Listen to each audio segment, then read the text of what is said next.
Guys, what's going on? Kate McShay here, and I'm coming to you from sunny Orlando, Florida, not Vancouver, Washington right now. I'm actually at the Top Earner Academy live event, and I've been here for 2 days now, and I decided to cut 2 videos on my top 5 biggest takeaways from each day, because I've got to tell you, I'm here. The event's held by Ray and Jessica Higdon, and already, I'm going to give you 5 tips, 5 biggest takeaways from the whole from each day so far. I have one more day left, but I will tell you that there's hundreds of aha moments and takeaways that I've had. It's just absolutely life-changing. Anytime you can get to a live event, it's totally worth it. So I highly suggest even just keep this one in mind for next year because it's absolutely wonderful. So what I'm going to do is I'm going to actually go down to my notes a little bit and I'll look back up at you guys every once in a while. But I wanted to just give you my 5 biggest takeaways. Because really what the Top Earner Academy Live event is about is creating people, giving them what they need to become top earners. And some of the stuff is things that you actually already know or that you're just kind of stuck with a little bit, and it's just kind of tweaking and fine-tuning the little things that you're doing to make a decision to do things that other people aren't willing to do. And it's just been absolutely wonderful. So let me just get down to it. Let me give you my top 5 takeaways from Thursday, from the first day. So the first one was just something that Ray said on stage, and it really resonated with me, and it actually makes perfect sense. And if you hear it and you're shaking your head yes or going, oh yeah, totally, then you're gonna know where I'm coming from with this. So the first part was, wherever your biggest resistance is, that's where the most opportunity is for you. So just think about the things that you resist the most. Is it calling leads? Is it investing in yourself, investing in a training product to help you become better at whatever skill or craft you're trying to perfect?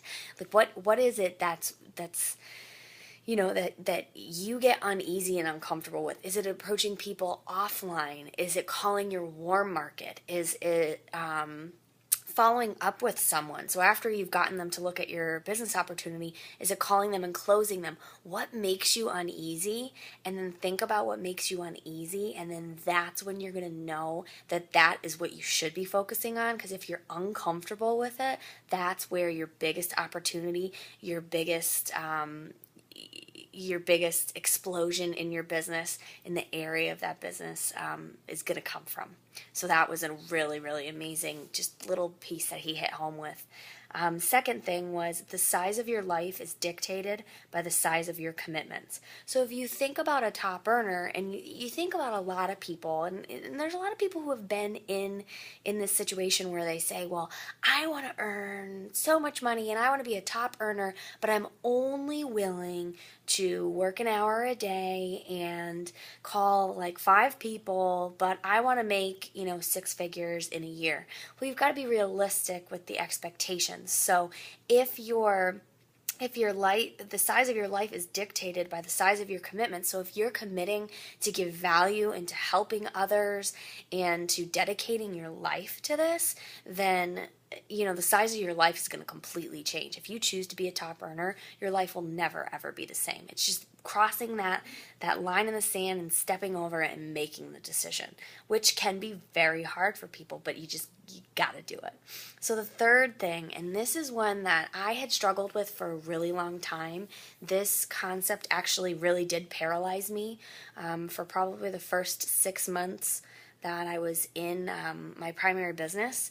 And it's everybody talks about you need to have a why that makes you cry, but in all honesty, a why is not enough. And this was one of the biggest takeaways where I just went like, okay, I was feeling like that, and I guess I'm not alone. That your why is not enough. You have to decide and make the decision to be better. You have to decide to run this like a business, because your why will paralyze you, and it will paralyze you because you're holding it at such a high expectation that you feel like you can't reach it, and then in turn what it's going to do is it's actually going to hold you back. And has that ever happened to you before, where your why has been the same through maybe 3, 4, 5, 6 different MLMs and you keep moving to the next one, your why stays the same, but your productivity or your results aren't changing. Well, that's what we're trying to say, is that your why can't be it. You have to decide to create results. You have to decide to produce. You have to decide to take action. You have to decide to become a top earner and a top producer. And your why and all those things will fall into place, but you can't hold it at such a high expectation, because it will totally paralyze you.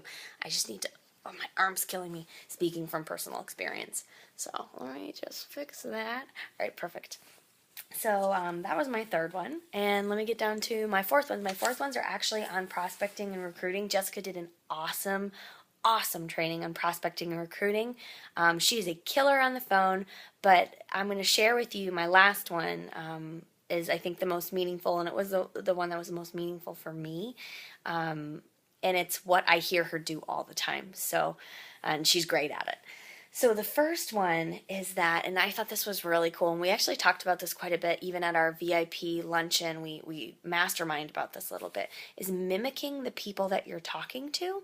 So if you're talking to someone who's very quiet, you need to talk, sorry, I had a couple alerts come up. You need to talk to them quietly. Because if you're going to yell at them and be in their face, it's probably going to turn them off. So whatever their personality is, if it's bright and bubbly and they're fast talking, then you need to be bright and bubbly and fast talking. If they talk really slow, then you need to talk really slow. Because if you talk too fast, they're going to miss it. So mimicking the personality of the prospect that you have on the phone, so just kind of getting to know them quickly and just changing who you are a little bit to make them feel more comfortable, is going to totally change the results of how they trust you as a person through the phone and just looking to receive help from you. And the last tip that I'm going to give to you from my takeaways from the first day at Top Earner Academy Live is, and this is one that I just love, and this I feel like Jessica just does naturally, and I think when you look at a lot of the top earners, they naturally do this, especially when they're prospecting and talking to people, is they're authentic and they're themselves. That too often, scripts are great, and yes, you do need to know what to say, but you have to be able to say it in words that are comfortable for you. Too often, and I have been there many times, you're so focused on what you have to say that you don't sound like you, people know it, and they get turned off by it. So the only way that works, and the only way that you're ever going to get better at it, being authentic and actually knowing, what questions to ask and make them sound like you, is by practicing. And so that's, the most important part, is that if you're you're authentic, you're honest with them. If they're crabby with you, you can say things like, hey, it kind of sounds like it's a bad time for you. Did I catch you at a bad time? Because I can always call you back later. And just being honest, because if you feel like they're crabby and you're feeling uncomfortable, then they're going to sense that too, and the call's just not going to go well. So just being honest, being yourself, using a script, but using it and tweaking the words to fit your personality and who you are. Obviously, you're not going to change the meaning of the questions that you're using or the meanings of, like closing statements, but you need to be yourself. Because once you start becoming yourself, you're just going to see a total world of difference and a confidence boost in yourself that people will recognize, and they're going to want to just migrate towards you and learn more about you and hopefully receive help from you.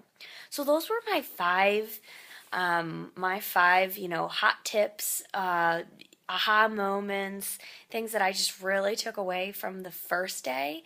And just stay tuned, because I'm going to upload another video from my top 5 takeaways from the second day at Top Earner Academy Live. So I hope this gave you a little bit of value. Comment below with any of your questions, just in case, I wasn't 100% clear on what I was talking about, or if you, I would love if you could comment the one takeaway that you found from this video that you actually think makes the most sense to you.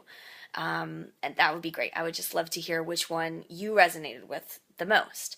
And that's it for tonight. I am hanging out in my room, and I will record the second video for you and make sure that I get that uploaded, because I know that there are a lot of you who are interested in this event and you didn't have a chance to be able to make it, and I just wanted to get some of the content out there to you.